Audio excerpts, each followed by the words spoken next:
ഒക്ടോ റേഡിയോയിലേക്ക് ഏവർക്കും സ്വാഗതം. നല്ല ഒരു പ്രഭാതം എല്ലാവർക്കും ആശംസിക്കുന്നു.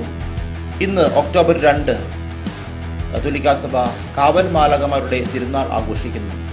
നമ്മെ കാക്കുന്ന കാവൽ മാലാഖമാർക്ക് നന്ദി പറഞ്ഞുകൊണ്ട് ഇന്നേ ദിനം നമുക്ക് ആരംഭിക്കാം. അമ്മ എന്ന വാക്ക് ഉച്ചരിക്കാത്തവരായി ആരുമില്ല ഈ ലോകത്ത്. കാരണം അമ്മ ദൈവത്തിന്റെ സ്നേഹമാണ്. ഈ ലോകത്തിലേക്ക് പിറന്നു വീഴുന്ന ഓരോ കുഞ്ഞിന്റെയും നാവിൽ ദൈവം കുറിച്ച ആദ്യത്തെ വാക്ക് അമ്മ. അമ്മ എന്ന ഒരൊറ്റ വാക്കിൽ തന്നെ ഒരു ആശ്വാസമുണ്ട്, ഒരു സ്വാന്തനമുണ്ട്, ഒരു സംഗീതമുണ്ട്.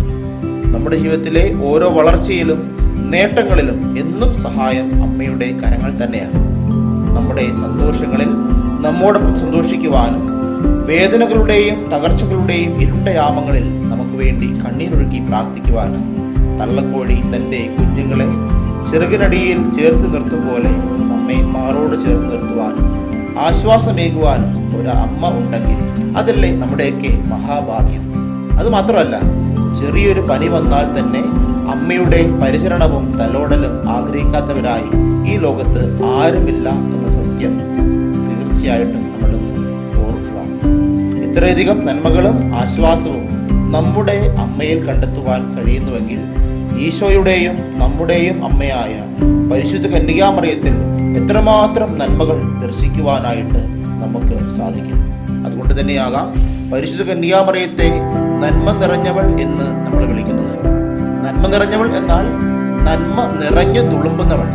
ആ അമ്മയോട് ചേർന്ന് പ്രാർത്ഥിക്കുമ്പോൾ, അമ്മയെ ധ്യാനിക്കുമ്പോൾ നമ്മുടെ ജീവിതത്തിലും നന്മകൾ ഉണ്ടാകട്ടെ. അവളുടെ നന്മയിൽ നിന്നും ദൈവം നമ്മെ അനുഗ്രഹിക്കട്ടെ. ഒരു പഴഞ്ചൊല്ല് ഇങ്ങനെയാണ്, നമുക്ക് എല്ലാവർക്കും അറിയാവുന്നത് തന്നെയാണ്. മുല്ലപ്പൂമ്പൊടി ഏറ്റുകിടക്കും കല്ലിനുമുണ്ടൊരു സൗരഭ്യം. പരിശുദ്ധ അമ്മയാകുന്ന മുല്ലപ്പൂവിനോട് ചേർന്ന് നിൽക്കുന്ന കല്ലുകളായ നമുക്ക് അമ്മയിൽ വിളങ്ങുന്ന സുഗന്ധം ഉണ്ടാവട്ടെ എന്ന് ആശംസിക്കുകയും പ്രാർത്ഥിക്കുകയും ചെയ്യുന്നു. എന്നിട്ട് നിങ്ങളുടെ യാത്രകളെയും എല്ലാ ഉദ്യമങ്ങളെയും മാതാവിൻ്റെ സന്നിധിയിൽ സമർപ്പിച്ച് പ്രാർത്ഥിക്കുന്നു. അമ്മ യേശുവിൽ നിന്നും നിങ്ങൾക്ക് കൃപകൾ യാചിച്ച് നൽകട്ടെ. മറിയമേ സുസ്തി, കർത്താവ് അങ്ങയുടെ സ്ത്രീകളിൽ അനുഗ്രഹിക്കപ്പെട്ടവളാകുന്നു. അങ്ങയുടെ ഉദരത്തിൻ ഫലമായി ഈശോ അനുഗ്രഹിക്കപ്പെട്ടവനാകുന്നു. പരിശുദ്ധ മറിയമേ തമ്പുരാന്റെ അമ്മേ, പാപികളായ ഞങ്ങൾക്ക് വേണ്ടി എപ്പോഴും ഞങ്ങളുടെ മരണസമയത്തും തമ്പുരാനോട് അപേക്ഷിച്ചുകൊള്ളണമേ. എങ്കിൽ പിന്നെ എല്ലാവരും സന്തോഷത്തോടെ ഇരിക്കുക. നാളെ വീണ്ടും കാണുന്നതുവരെ നന്ദി, നമസ്കാരം.